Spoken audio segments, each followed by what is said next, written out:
Welcome to this week's episode of the Crazy Catholics podcast. I'm your host, Raph, and as always, I'm joined by my amazing co-host, Giada.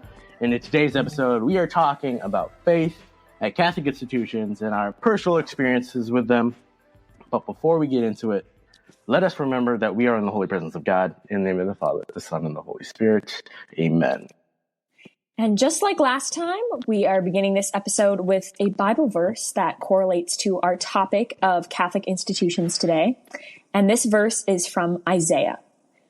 This is what the Lord says, your Redeemer, the Holy One of Israel. I am the Lord your God, who teaches what is best for you, who directs you in the way you should go. Isaiah chapter 48, verses 17. I chose this verse today because it reminds us that God is the ultimate teacher when it comes to our faith. He points us in the right direction spiritually, but our earthly teachers are also important. In Catholic institutions, like our schools, it's important that we allow God to teach us by integrating our faith into our communal life. Dear God, today we pray for strengthened faith in our Catholic communities and institutions. Guide us in our journey by being the foundation of our learning, our work, and our culture. Thank you for giving us these Catholic spaces, and we hope to use them to glorify you more. And thank you for providing Raph and I with this platform to speak on this subject and hopefully bring about important change in our faith communities. And in Jesus' name we pray, amen. Back over to you, Raph. All right. What will we be talking about today? I don't know.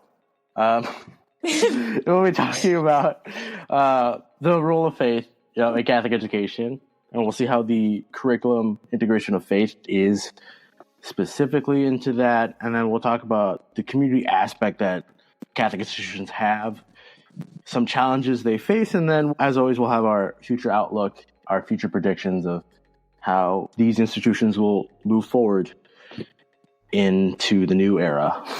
Yes. All right. As always, what do I say every time? I can't say that on episode 2, but whatever.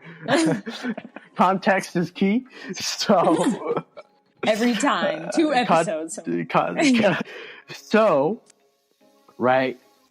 Just for context, me and Gigi have gone to Catholic school for pretty much our entire lives. I mean, I have gone pre-K to 12th grade.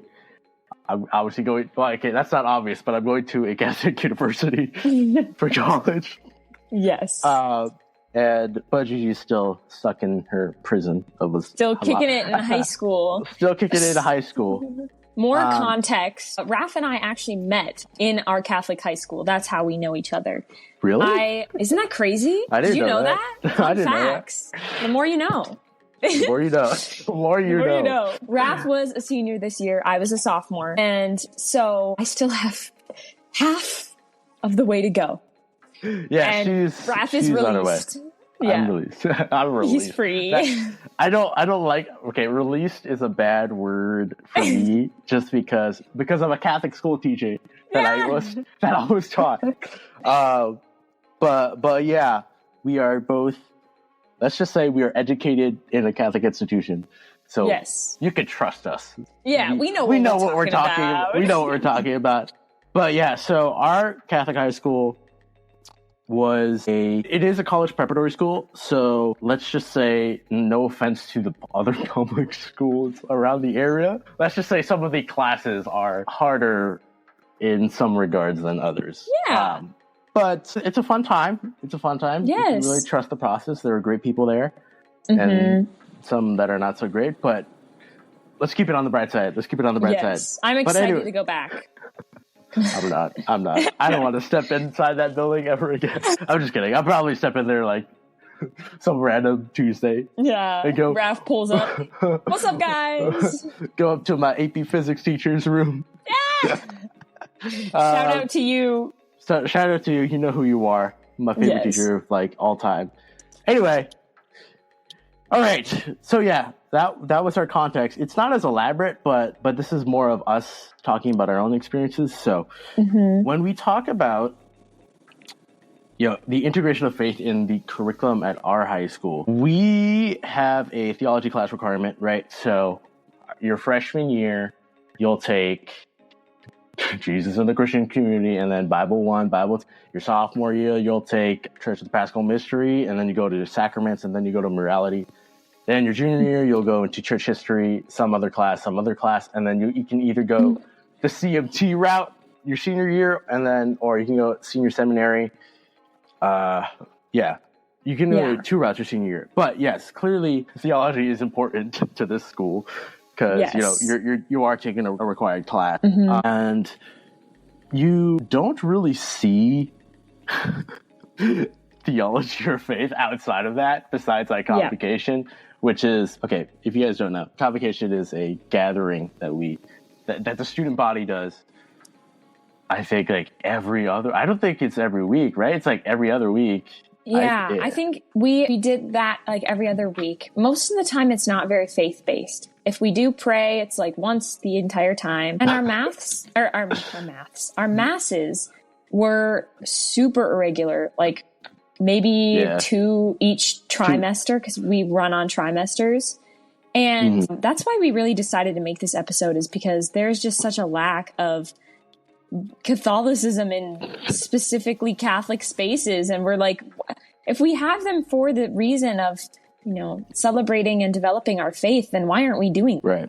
Right. Yeah, it is frustrating. I mean, when I left the school, when I got that diploma, I was under the impression that they were they're trying to improve that, and they're trying to incorporate more faith activities into school. So I did appreciate that, but going back to it, there isn't really faith talk outside of that theology classroom. I mean, obviously we do pray in the morning, every single morning, led by CMT, but that wasn't really to be honest with you, who really paid attention? Like, unless you were a senior, like, I wonder who it is today. And we just guess who it is. You didn't really pay attention on who was talking or anything like that. But so for me, it was shocking just to see the separation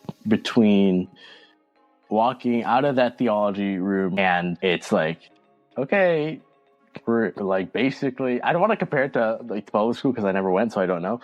But it's basically like that. It was like we never talked about outside of that theology room. I mean, it was hardly noticed. It also depended on the teacher. Like, only the two I don't want to say religious guys, but two teachers that were involved in their faith and knew their faith really talked about it in class. Yeah, but like that's two teachers. Yeah. That I personally do. So my AP government teacher and then my AP physics teacher, both of them, love those gentlemen. Yes. Look up to them. They're very smart, very okay. One is very approachable. I won't say who it is. True. I won't say who it is. But yeah, Gigi, how was your experience with that in the class as a lower classman? Because I know they updated the curriculum after I left as a lower classman. So, I mean, speaking on just the integration of faith in curriculum, which is like what we're focusing on right now, is there were a lot of really good educational theology classes that I've taken so far, and some that I have yet to take, the ones that Raph talked about. But just like he said, like outside of that, I felt weird talking about my faith, because half the time I would get comments that were like, you're Catholic? And I was like, you're at a Catholic school. You are going to find Catholics. And I would consider myself to be pretty open-minded when it comes to like my beliefs. And so that always threw people off, because if I wasn't super out there about my faith, then people didn't realize it. And that's partially my own fault, because it's like, I want to be a symbol of Jesus's love in the world. And definitely being at my high school has forced me to be more like that. So I think that it was very hard to kind of express my faith outside of those theology classes once a day. And, our masses twice every trimester is not often enough for a Catholic school. And I get it. Some people aren't Catholic at our high school, but if it's a Catholic space, then we should be repping our faith. That's what it's for, Yeah. No, yeah, I agree. It was just being, I don't know, that school created an environment where it was being Catholic was you being the odd person out, if that makes sense. It was very weird to walk into the classroom and everyone, I don't know, judging you for being Catholic. For sure. When you're literally put in a space where that's a key factor into why we are there. So it was just weird. And then when we talk about, the integration of faith into subjects other than theology, like science, literature, and social studies, you have, right, for me, like I said, only the two teachers I've talked about, talked about faith to some extent. I mean, for my AP Physics class, that teacher was a fun time. Yes. I always remember when we take our tests, and he was like, he blesses us before we take the test. So he goes, blessings be upon you and your families as you take this exam. Your blessing will be revoked at the end of the hour. And he always started exams like that. And it was fun, but you hardly got to hear faith talks outside of that. I mean, majority of the seniors were in CMT, so I guess he talked about it in those regards, but that's pretty much it. But in my government class, he didn't talk faith at Wise unless it was related to what type of thing we're talking about, But until Easter, I remember Easter, we walked into class and he's like, "Well, guys, considering it's Easter, I thought it would be fun to start praying this." I'm like, "Oh, that's nice. Yeah, that's nice." He's actually starting to do it. And I talked to him after class, and he was like, "Yeah, I felt like this was the perfect time to start, because we hardly get to talk about prayer at all during school." I'm like, "Yeah, I agree. Yeah. I agree." So yeah, just keep doing it. I mean, he didn't really do it that often as I thought he would, but he did it every now and then, which was nice. But yeah, were there any instances like that for you, where you had teachers that weren't theology teachers, incorporate some faith thing into class?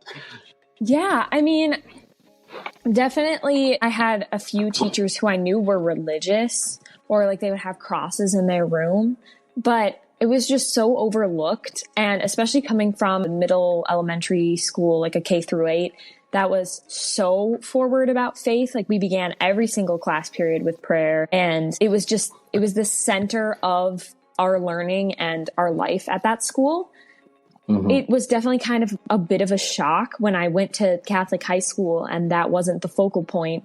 And I think, honestly, if you're paying for a Catholic education and it's specifically Catholic, the focal point should be the faith. And I try to ground everything in my life in my faith in God. And there was really no times where I would see that in class from other teachers other than theology teachers. And that definitely made the faith in school life really kind of awkward, because I would talk about my faith and the majority of people that I would talk about it with wouldn't really want to have that conversation with me. And I wasn't used to that because, again, I grew up in a pretty Catholic K through 8 school. So yeah, I don't think there was any times where, not that I can think of off the top of my head, none that stuck with me. I don't know what I was going to say. I think it's just interesting to see, that the different aspects of what faith meant to different teachers. It was, I mean, for the school we went to, some of the staff were not either non-religious or did not have any, religious affiliation, which is totally fine. I didn't see a problem in that. And I did appreciate that they still encouraged the students to just participate and be respectful rather than being jerks. So that was a plus. So I did appreciate it.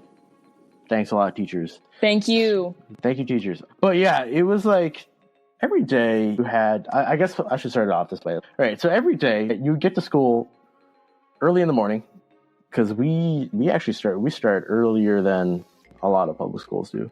Yeah, we do. So yeah, we are hitting the books early. Take that, public school.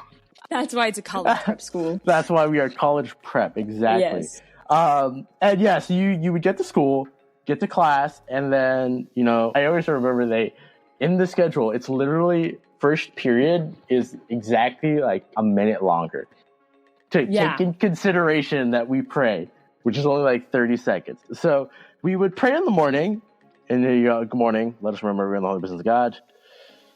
Today is the Tuesday of the second week of Lent, blah, blah, blah, blah, blah, blah. Do the gospel reading, guardian angels of all creatures, protect us all. Just spoke to pray, to show compassion. So that one day we may return to heaven in all eternity. Right? And do all Raph that. Is speed running morning prayer. Morning prayer. After a while, you get it memorized, guys. Like, it's Because it's like the literal only prayer that we have the entire day. Yeah, so when we talk about, right, so we didn't have, that was all we had for just prayer in the day. Then you get to your theology class, and then you would talk about faith, and that was pretty much it. Unless you had your theology class during first period, then you had your theology first hour of the day, and then you just move on to other topics. But yeah, we only had, 2 masses, a trimester. So you didn't have a, solid routine of, this is important. I mean, it was important, I guess. You didn't really pull off that way just because of how rare we had it. I mean, being in CMT, it was different. CMT was different. Can you explain what CMT is for the listeners? Why don't you? I wasn't in CMT. Okay, CMT stands for Campus Ministry Team. So basically, you apply to get in your junior year, and then once you're a senior, you, instead of your theology class that you usually would take, CMT replaces that. And basically what you do is you plan retreats. You plan the retreats that are held at school. You plan the masses, plan, faith events that are happening around the school. You mentor the freshman class, getting them used to the high school life and high school experiences. But just trying to be mentors to the lower classmen is one of the goals of being on CMT, and just being role models of faith in general. Important part, missing the faith part. It's very fun, but it's also some things are missing from it. But yeah. So CMT, you would see everyone. I guess that you would see everyone differently, because you would see us in the lobby, collect for the food drive or whatever. You would see us. Mm-hmm. Yeah, you would know if we were in CMT or not. That's basically what I wanted to say. Yeah. But yeah, so we would plan masses. We would plan like religious. I don't want to say like religious ceremonies because that sounds weird. But prayer services. We did Stations of the Cross for Lent. Mm-hmm. I remember that. We couldn't afford to act it out. So we had to stick with the going to the chapel and doing it like that, because there was I remember because Mr. S is I'll say what his, I don't want to say what his name is. Mr. S. Yes, Mr. S. Mr. S. My CMT teacher, cool guy, plays guitar. I love that guy. We love Mr. S. We do love Mr. S. If you're ever listening to this, I respect you. If you ever find us. But I remember him talking like, one of my classmates asked, are we doing it in theater? And we're doing it like we did in previous years. He was like, no, because there's a particular Starlight's production that is going on at that time. That we couldn't use the space because it didn't make any sense to do that. So it was like, we're doing Stations of the Cross, but Medieval France. we're in medieval France. We're in 1482. 1482. On the morning of January 6th. If you know, you know. If you know. If you know, you know. That's for a future episode. Future episode.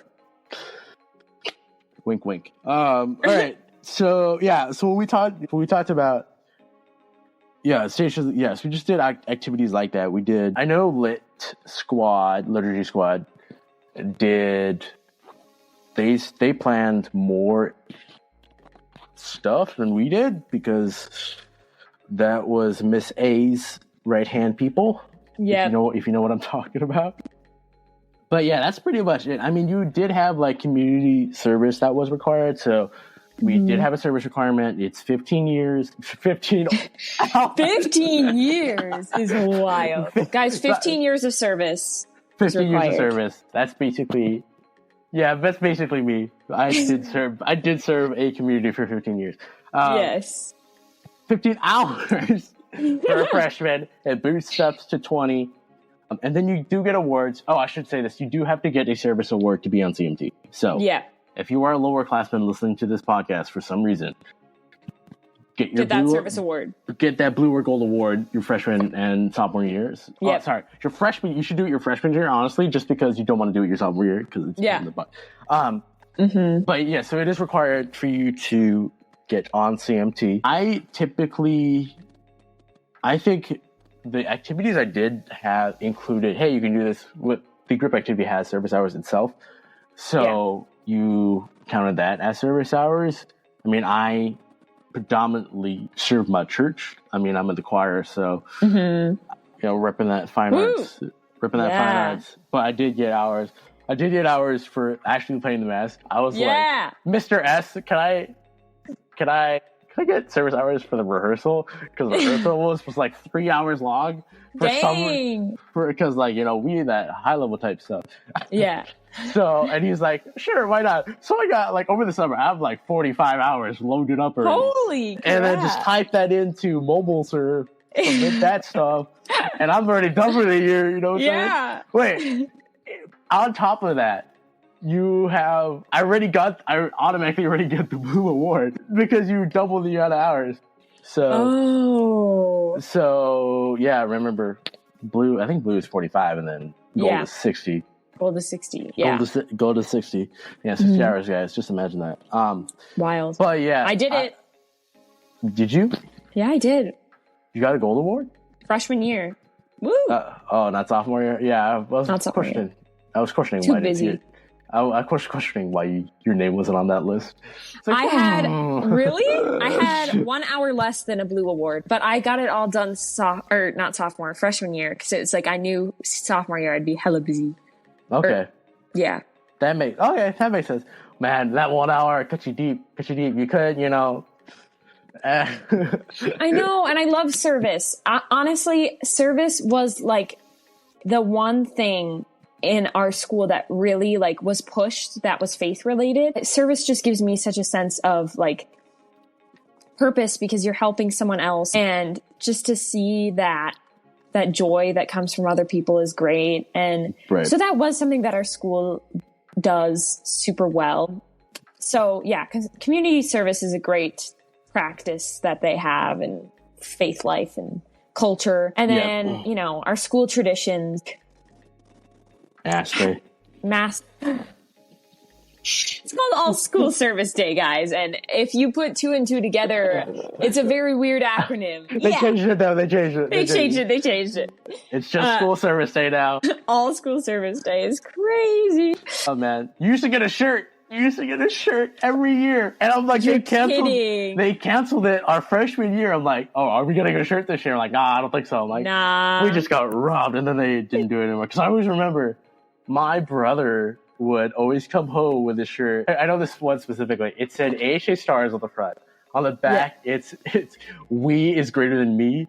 I was like, oh, that's cute. That's nice. That is nice. And they used to have shirts. And I'm like, All School Service Day, 2019. All School Service Day, because it was known at that time. 2018. Yeah. It was just. I mean, my sisters must have had them too. Yeah. yeah, your sisters definitely guarantee have one because I've seen photos of them on service day with that shirt on. No way. So, but yeah, it was something that was messed up because of COVID-19. So Yes. that sucked. And then you have the yearly Christmas baskets that we do. Mm-hmm. That's really nice. I didn't get to, because it's student government run, I believe so. But that's always nice. Seeing Inez come to school was always nice. And I appreciated, the student body of being respectful to her. Yes. And doing that. I remember that. I remember one year, do you remember that during convocation where there was this guy, he sang for us. And we started he's like, okay, last year, just FYI, we don't know how to clap on 2 and 3. So, so we don't know how to count on time. If we do songs in convocation, nobody knows how to clap on time. So, and the musicians inside of Raph and I are like crying every single time. We can't. Yeah. It's funny. It's just terrible. They should have listened to my brother's senior advice he gave when he graduated back in 2019. I remember this because it was at the Christmas Pops concert his senior year. His slide comes up. His senior advice is, remember to clap on 2 and 3 on the school song. Oh my gosh, I'm going to do that. That's going to be my senior quote. I'm like, okay. That is one senior quote that I've always remembered, like, for the past 4 years. The other one was my freshman year, and Andrew Stark, who played bass for us in band, his senior quote was "fake it till you make it," and I'm like, all right, yeah, that makes sense, right? Because but basically, we didn't really have any, other special traditions that I don't think of. I don't know other traditions besides school service day and Christmas baskets. That's all basically I remember. But when we talk about the role of faculty and staff, I think it was interesting to see. So when I was looking at this topic, I went to the National Catholic Education Association. Wow.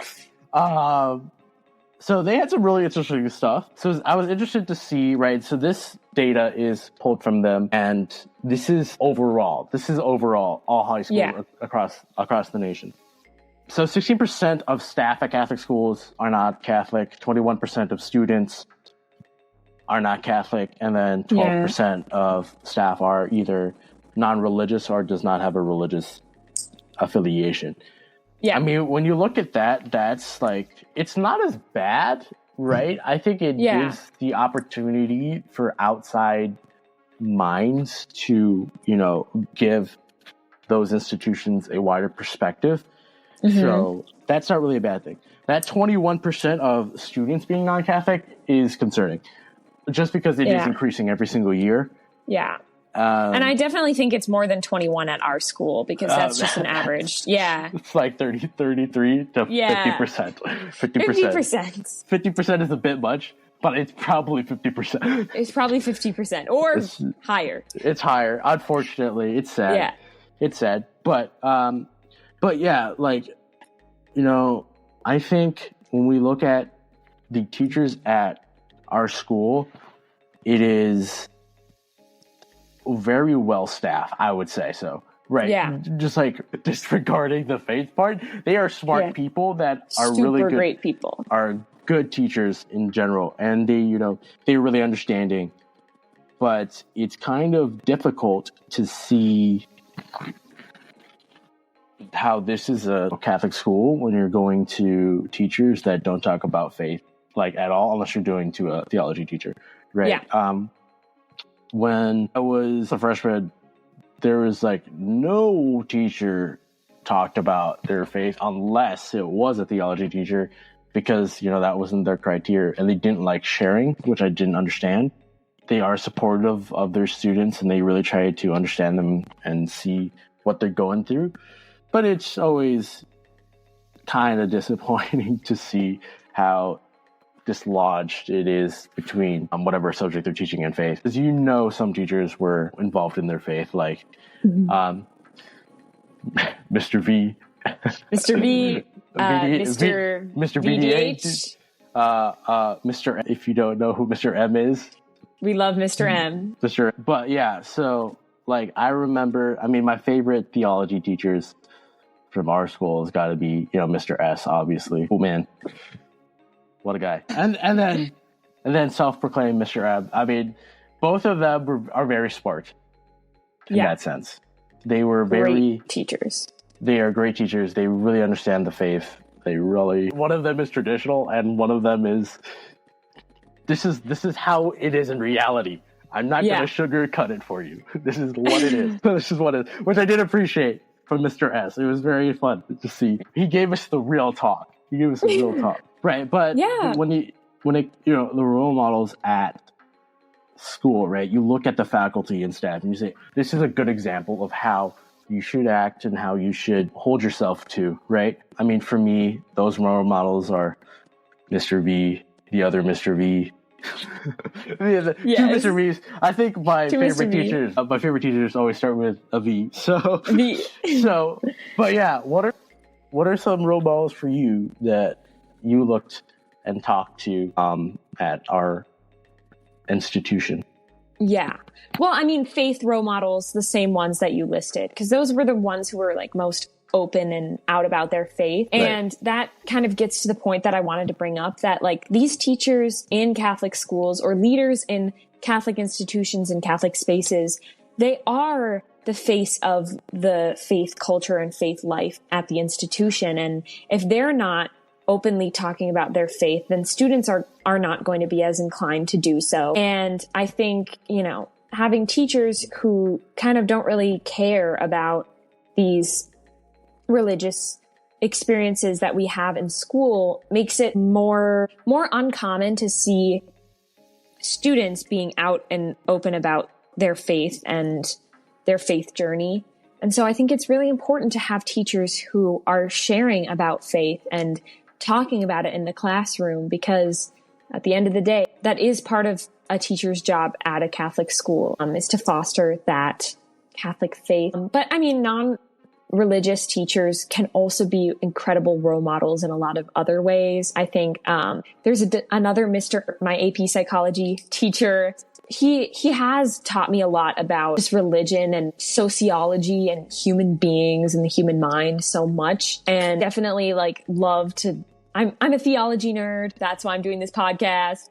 I also love sociology. I love studying human beings. And so that's been cool to talk to him about. He's definitely opened my mind to getting to know more agnostic people, because he's an agnostic teacher and he kind of teaches from that perspective of, why are we really here? And he asks a lot of questions about the human experience. And it's a very cool thing to talk to people who are also not a part of the faith that you share at school. So I don't know. I think there has to be a healthy balance between Catholic teachers and also teachers like me. And there have been others, like my psychologist at school, or just, my math teacher. And it's important to have a lot of Catholic teachers in Catholic schools, but I can also see the benefit of having people with different beliefs in every aspect of your life. It's important to have other mindsets surrounding yourself, so it doesn't turn into a situation where you're experiencing cognitive dissonance and all that fancy stuff, where you're just getting the information that you believe repeated back to you. And so I think there has to be a healthy balance between Catholic teachers and teachers who have other mindsets. Yeah, I think when I look back at my time, back in the good old days, I think, when you, in that social studies department, that Mr. M, that was one teacher where I was like, I was really disappointed I did not have him as a teacher at all. And it was ever? No, I didn't have. Oh, I had either had the youth guy, tennis coach, or I had VDH. Or I had, come on, when you think of a history teacher, this is the guy you think of. Like, you see his classroom, it's like, oh, okay, this is a history guy. This is a history teacher. And like, he has no, like, in context, he has no smartboard. Like, every other teacher has a smartboard in his classroom. Yeah. He does not. He's like, it's literally like, he would be more of a history teacher if we had chalk and a blackboard, but he doesn't. Yeah. But he is like that guy. He is such a good history teacher. Like, no offense to the other teachers. No one teaches history like he does. No one. It's always the best time. It's always fun when you're wanting to learn.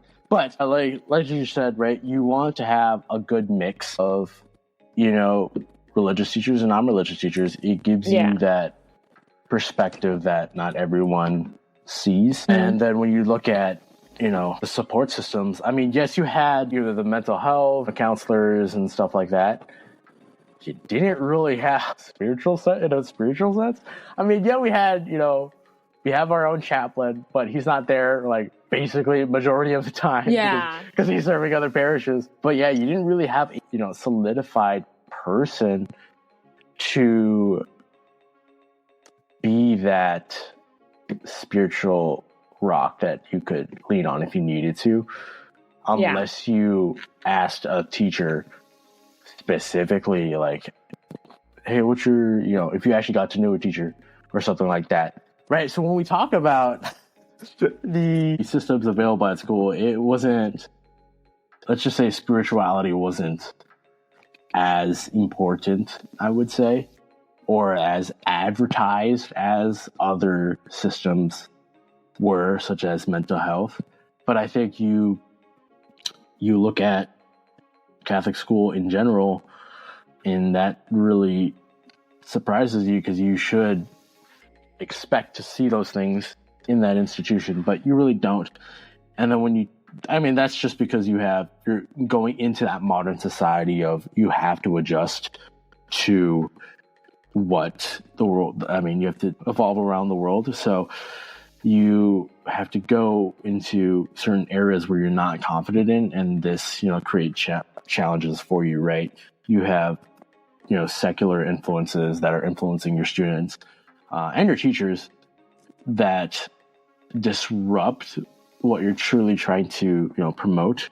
And then, you face a declining enrollment. I think it was up to a net negative of around 260,000 students in a decline overall. This is from the NCEA, by the way. But yeah, it was a negative 14.2% loss of student population over the past 10 years. Yeah. And when you look at that, it is concerning, but it's hard to, be inclusive with students. If you're really trying to involve faith and you're trying to endorse the values of the Catholic faith, it's going to be hard to get everyone to hook onto the system and see that, oh yeah, I should really be learning about this, or I should keep my eyes open to this, when they're just there to play basketball or football or whatever. So it's just concerning that 14.2%, but I do think it will change. But yeah, what do you see about this modern era that is a challenging thing for Catholic schools to deal with? So I think the number one challenge that I think about is the world is becoming so secular, and it's becoming so divided between religious people, non-religious people, spiritual people.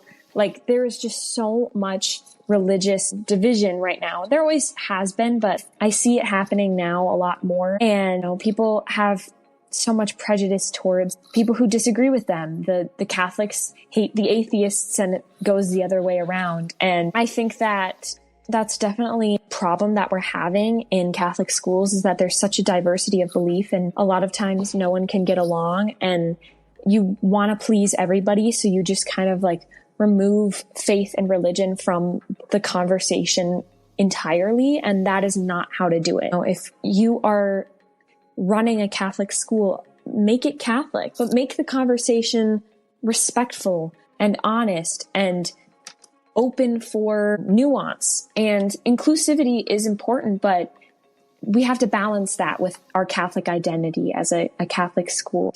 I think that people need to be patient with each other. People need to be gentle with each other in discussing theology and religion, because so many people believe so many different things. And I know that that's cliche and obvious, but that's definitely a major problem that we're facing in the world right now, is that people have become so aggressive when it comes to their beliefs. Open discussion just needs to be practiced more in Catholic schools, I think. I mean, what do you think about that, Raph? Yeah, I think it was very hard to talk about, personal faith life at our high school. I mean, I remember times that you were at the lunch table, and if someone brought out faith, it was like, oh, look at this guy. Yeah. This guy going to be a Catholic priest right here. Yeah. It was that or something, kind of comment. Or something like that. But I was like, I remember with my closest friend, who was going to be featured on a future episode, future episode, like we are both like full, I don't want to say fully Catholic, but we know our faith. We are very faithful. And he was like, look at you on the pastoral council at your church and talking about that stuff. Like, yeah, as a joke. I'm like, all right, yeah, he's joking about it. But, it wasn't, even with the jokes, it created an environment where your faith was teased, and it's okay, which is, it's not. So it's not. But yeah, I get you're trying to be inclusive, with welcome all the students. Yeah. I get that. But, it's I get the sense it's kind of hard to balance that with maintaining those fundamental principles that you have in that. Why did you found this school? Why did, this Catholic organization that came from around the globe, right, come here and build this, build this building, build this place for students to come into, and then they just disregard why it was there in the first place. Yeah. It's just a experience. I mean, you talk about adapting to the needs of modern society, right? And it's, again, trying to find that balance is difficult. It's hard to see clear path because there isn't one. And so when you try to find, successful Catholic schools, I mean, Notre Dame. Yeah. It's the most obvious one. Notre Dame. Yeah. I mean, that's literally the most Catholic school you could get. I mean, there are other Catholic schools like Holy Cross up in the East Coast, but there isn't any popular Catholic schools outside of Notre Dame. Yeah. So, which is sad, but it is, but you just have to be aware of the challenges that you face, and then yes, the opportunities that are being open to you, but you have to be aware of the impact that you have on the students in your community, right? So when you talk about the influence that Catholic education has on students' personal growth and faith development, I mean, we both went to Catholic school all our lives. Yeah. I mean, when I contrast it between my middle school and high school, there are clear differences. I mean, I'll tell you this: we went to mass a lot more in middle school than we did in high school, which is kind of shocking. But you have a place. Faith is personal. Yes, it should be personal to you, but it should be private, right? So you want to. You should be encouraged to share that out with others, and they should teachers should talk about their own faith. Going back to what you said, like they should be role models, living out what the students should be and how should they act, right? When you go to school, right? When you go to school, you expect to learn something. That's pretty obvious. You expect to learn something.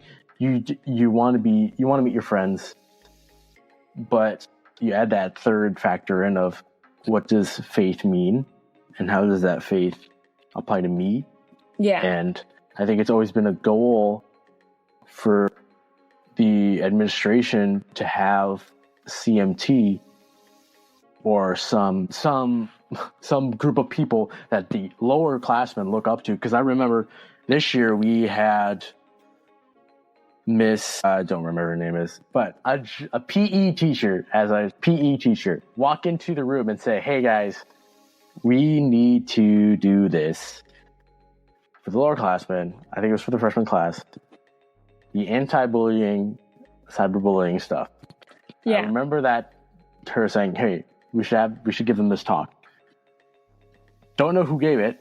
A few students don't remember it at all. But it was, besides that, I haven't really noticed the attempt to improve. I don't know. I don't want to say social life on campus, but just to avoid conflicts. Yeah, in the student general. development and like the influence that Catholicism should have on that personal growth and that social life is 100% super important. And I think that that's what they were trying to do. Yeah. And then we talk about community engagement. I mean, that's a hard one for me. I mean, I think we've definitely been in the community. The community has definitely seen us. I mean, seen us. Mm-hmm. Guys, we're theater kids, so that's what we're joking about right now. They've seen us. Yeah, they've seen us do some questionable things. Let's just say let's just say that. But how do we contribute to our surrounding community? I mean, we've gone out again. We've done school service day. We've gone to Wood Lake. We are surrounding community organizations that need help. We've helped them out on school service day, right? On CMT, we have service sites that we have to volunteer at that we sign up for at the beginning of the year that we are required to go to, and that just broadens the faith aspect, but also it endorses the school. But you're trying to find a way to include and support your surrounding community so that they can be as good as it can be. I mean, I remember this year, since we are theater kids, but we're also recently I just joined I hate that I'm saying this now. My younger self would hate me when I say this. I joined the choir side. Yes. I joined the choir side of the fine arts area and going on tour this spring. Mm-hmm. Oh, what a time. It's so fun. So fun. We got to sing for, the surrounding middle schools. Yes. But I think I always would remember going to the Pines and singing a nursing home. The nursing home and singing for the elderly people. It was very, very interesting to sing "I'm Just Ken" and do all the movements in front of elderly people. I mean, our choir teacher was like, "Yeah, guys, you know Barbie, right?" And so they're like, "Yeah, we know Barbie." So, and I'm like, I don't. We think sang they're gonna "I'm Just Ken." The boys did. Sorry, yeah, the boys, which was me, one other dude. Me, another tenor. Yeah. And then, right, because there's only three of us, and then you have 1, 2, 3 basses. Is that what we had? It was 6, right, or was it 7? There was 7. There right? was 7 of you. Yeah. So who am I missing here? Right, you have a Verturbo guy. You have the turbo guy. You have Captain shout out to you if you're listening. You have Captain Phoebus. You have Captain Phoebus. You have King Louis, right? King Louis. You had Soldier Number 3, which is you. We're talking in code now, guys. If you saw our show, you know. Yeah. And you know who these people are. The City Official by Royal Edict Warrant of Arrest. Yes. The Butcher Man. Yep. The Butcher Man. The Butcher Man. You got Clothespin. Yeah, Clothespin. Yep, we got Clothespin. Clothespin. Yep. Who else? We're referencing our show, guys. Yeah, our show that we will talk about in a future episode. Ooh. Yeah, we still gotta plan that out. Anyway, but yeah, so going back, you just do have a lot of examples of us going out to our community and trying to contribute to them and helping them out. And you're just living out our faith. And then you look about legacy. and you talk about alumni. I mean, I think when we talk about alumni, there are definitely some people that have big names that make a lot of money. And there are some people who, are just living normal lives. I remember, some notable alumni for me, the youngest history teacher in our social studies department. He graduated with my sister, ironically. Oh my gosh. Yep. He graduated the year I was born, actually. That's weird for me to hear. That's weird. I know. For me. I was like, oh, that's weird. Ooh, I know. And then we got, our choir teacher. She was there before we were the current mascot. Yeah. She was there a while. She's that old, guys. She's that old. She's old. She's old. Because I know she's going to listen to this. She's going to want to listen to this. She will. I'm going to tell her about it. She'll be like, stop yapping. You need to save your voice. Facts. Don't worry. By the time the spring music comes around, we should be done with season 1. So season 1. But we might be on to season 2 by then. We'll see. That's fair. Yeah. But we'll see when we get there. Yeah. But just those two are just notable. But there's a lot of other examples of alumni success in our school. Yeah. I mean, me being one of you're one of them now. Me being one of them, yeah. Crazy. Being an alumni, but yeah, it makes me nervous to see what the future holds. Like, yeah, when like I said, we have a negative 14.2% rate loss of student population, which is concerning. Yeah. But this might be, I don't know if this is a hot take, but I do believe, yes, we are becoming so, secularized. I do think we'll have a religious revival in the next few years.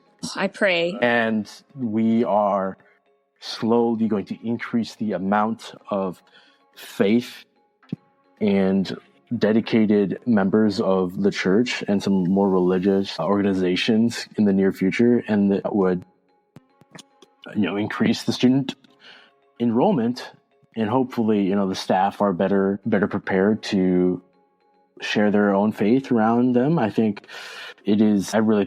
I mean, you have so many celebrities that are joining, just becoming Christian, but like Catholic in general. I mean, you have like Rob Schneider.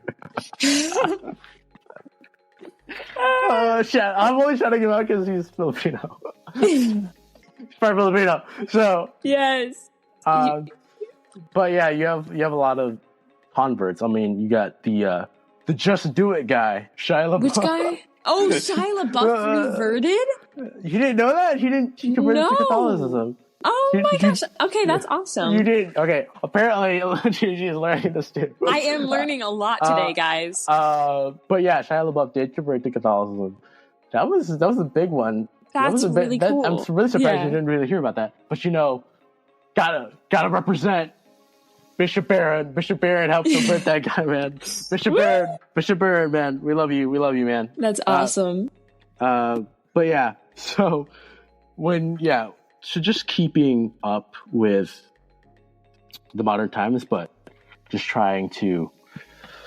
There is a religious revival coming. I know it. I feel it. I feel it. We are praying for it. It will come. We're doing this to hope. Yes, we're doing this. So we'll have receipts in the future when this comes around. And like, we said it a long time ago. We did it, guys. We this. But yeah, what are your predictions or hopes and dreams and worries of the future? my predictions of the future. I see it now. Well, What's in that crystal ball of yours? Yes. What's that crystal ball? I think that definitely the Catholic Church and the Catholic education needs to evolve with the times. I think that's kind of an on-running joke. Like the Catholics are so in their traditional ways, and tradition is so beautiful and so special to me. But I think if we don't advance, then we're going to fall behind, which is kind of what's happening right now. But we're doing things like this, making podcasts, trying to appeal to the newest generation as to people from Gen Z, to kind of support that youth engagement and just kind of develop faith and keep it relevant and engaging for younger generations. I think that that's like the main key. That's what's really important. And I predict a religious revival. I thought it was going to happen this year, but in God's due time. And I feel it coming. I feel excited for the future of our faith because I feel like we've been in such a lull for so long. And I think that we've got good days ahead of us. And I pray that we do. I hope so. I hope so. Right. So just trying to keep, right, when we're talking about the future, who do we look to for the future? They look at us. They look at us, the teenagers, the youth, right? Keeping youth engagement at an all-time high is important, right? You want to connect. This is for specifically Catholic high schools, but you want to connect with those middle schools around the area, and the Catholic, especially the Catholic ones, advertise that education, create fun activities which include those younger potential students. I mean, I don't know about you, but I always went to the Stars Are Out Tonight. Yes. Our little fair kind of. Yeah, the fair at our high school. Always a fun time with the games and stuff. Yeah. Oh man, spike ball always got heated. Ooh, the spike ball. Dude, the bouncy houses. I was the only person over the age of 10 that was in the bouncy houses this year. I was just having a dandy old time. Yes. Fun time. There were so many fun activities that they're there. And then it was funny because I think we played our rival high school that day. And I heard some of their high schools they're like, is this their homecoming game? And he's like, no, this is some random event. I'm like, yeah. We basically have 2 homecoming games. Woo! Guys, we're fun, okay? We're a cool Catholic high school. We are. So please, wait, you won't know what school we're going to. Yeah. Please go to our Catholic high school that we're not mentioning. But right, when you talk about technology, because technology is the future, connecting that with youth engagement, it creates easier connection with younger students, right? Mm-hmm. And it's easier to advertise. You can be on social media. I mean, I think the high school account has which isn't a lot, but it's a decent amount of people that are actively staying in. And so when with those technological advances, you also have worries, right, with academic integrity, with AI. Mm-hmm. There's a lot of Chat GPT type people out there. Our English department hates you, by the way. I hate you, by the way. I've heard it from a particular teacher in our English department, Miss M. We have a lot of M's in. We do have a lot of M's. Now that I think about it, Miss M. Oh wait, okay, I should be more specific. The one in the language hallway, not in the traditional. Mm-hmm. The one that did not just have a baby. Wait, they both had. Wait, okay. They both just had babies. Wait. Yeah, which is weird. The shorter one. The short one, yes. The short one. No offense. I do appreciate you, Miss. Yeah. But right, so she's like, all right, guys, I know you're not going to read this book. I know you're just going to go on ChatGPT and type up the Spark Notes. Yeah, the Spark Notes on it. But right, growing in technology, that is, a concern in academic integrity. But I always found it interesting that teachers are going to an assessment type form where it is not I don't want to say data, information based. It is using the data to form your own opinion, and that I'm defending your own, those type of stuff. I love doing those tests. Those tests, I like defending my rights. I like defending my opinion. I like doing those stuff. But it just creates a worry, concern. Yeah. With all social media, you do worry about cyberbullying and those types of stuff. I mean, I haven't seen it personally. I mean, I haven't been cyberbullied, thankfully. Thankfully. Thank the Lord. Thank the Lord. But yeah, just being aware of cyberbullying and those threats. Yeah. So. And just in general, the religious warfare, honestly, that's going on social media. It's part of the reason why it was hard to be open and honest about my faith on social media for a while was because there's so much, like Raph said, cyberbullying when it comes to religious opinions. And, I'm sure people who are non-religious have faced it and people who are religious have faced it. Being on social media is like the Wild West right now. Like there is just like, it is just constant hate all the time. Man. Yeah, dude, like it's crazy. I'm so glad I don't have Twitter or X. I'm not calling it that. It's Twitter. Twitter. It's Twitter. It's always going to be Twitter. I'm so glad I don't have that because it's just the amount of verbal violence I feel like is on there is just. Well, that's because it's uncensored now. Yeah, it is uncensored now, and it's just like. It has opened the battlefield. Too much. Yeah, the battlefield. The battle has commenced. FYI, guys, when you open or Twitter, get your emotional weapons ready because you're just gonna get freaking flamed. Yeah. Like, have your rosary with you. Yeah, say a prayer. You need to say a prayer before you go into prayer. I mean, I've seen many Instagram reels because that's more prevalent now than TikTok hot take. Yeah. Where like, oh, that's funny. Like it's funny. That's a funny reel. And then you open up the comment section. Comments, bro. The comments are crazy. It's like either it's a slur or it's like a really weird comment about like a child. It's just it's crazy. And it's all like 14-year-old boys too. Yeah, it's always boys. Sorry to let you down. It's always boys. It's going to a point where the reel there's nothing about the reel that's funny. There's nothing about it. Until you open the comment section, and then you start seeing all the emojis. And then in the comments itself, get other reels that are being in there. I'm like, what is happening here? What? But it is, Anyway, technology is scary. Mm-hmm. It is the future. Yeah. And let's use it to our advantage to better our Catholic institutions. Yes. But that I just want to leave you all with this. You guys who are listening, the two viewers who are listening, no, I'm just kidding. Just kidding. You guys are smart.